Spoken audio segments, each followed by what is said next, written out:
நண்பர்கள் அனைவருக்கும் வணக்கம்.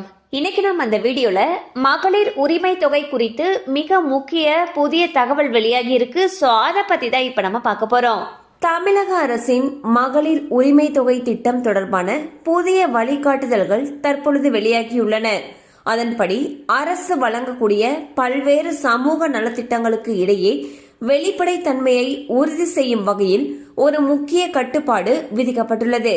ஏற்கனவே அரசின் வேலை வாய்ப்பற்ற இளைஞர்களுக்கான உதவித்தொகை திட்டத்தின் கீழ் மாதந்தோறும் நிதி உதவி பெற்று வரும் பெண்கள் இனி கலைஞர் மகளிர் உரிமை தொகை திட்டத்திற்கு விண்ணப்பிக்க முடியாது என்று அறிவிக்கப்பட்டுள்ளது. தகுதியுள்ள பயனாளிகள் ஒரே நேரத்தில் 2 வெவ்வேறான வாழ்வாதார உதவித்தொகைகளை பெறுவதை தவிர்க்கவே இந்த நடவடிக்கை எடுக்கப்பட்டிருப்பதாக தெரிகிறது. மேலும் ரேஷன் அட்டை வைத்திருக்கக்கூடிய ஏழை மற்றும் நடுத்தர குடும்ப பெண்கள் இந்த 2 திட்டங்களில் தங்களுக்கு எது அதிக பயனுள்ளதாக இருக்குமோ அதில் ஏதேனும் ஒன்றை மட்டுமே தேர்வு செய்ய முடியும். ஏற்கனவே வேலை வாய்ப்பு அலுவலகம் மூலம் உதவித்தொகை பெற்று வரும் பெண்கள் உரிமை தொகை திட்டத்திற்கு விண்ணப்பிக்கும் முன் இந்த விதிமுறையை கவனத்தில் கொள்வது அவசியம்.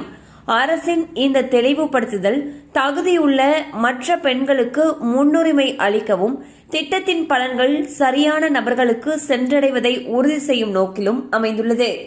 ஸோ பாத்தீங்கன்னா மகளிர் உரிமை தொகை திட்டம் அப்படிங்கிறது பெரும்பாலான பெண்களுக்கு ஒரு மிகப்பெரிய உதவி திட்டமாகவே கருதப்படுது.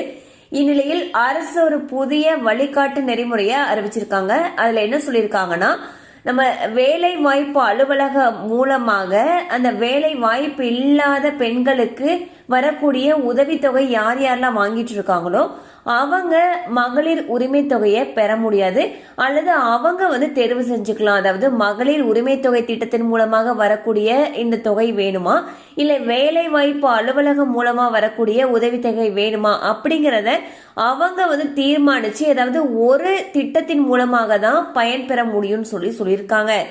ஸோ இந்த மாதிரி செய்யறதன் மூலமாக யார் யாருக்கெல்லாம் இன்னும் தகுதியுள்ள பெண்கள் மகளிர் உரிமை தொகை வழங்கப்படாம இருக்கோ அவங்களுக்கும் முன்னுரிமை அளிப்பதற்கு இந்த முறை ரொம்ப பயனுள்ளதாக இருக்கும்னு சொல்லியிருக்காங்க.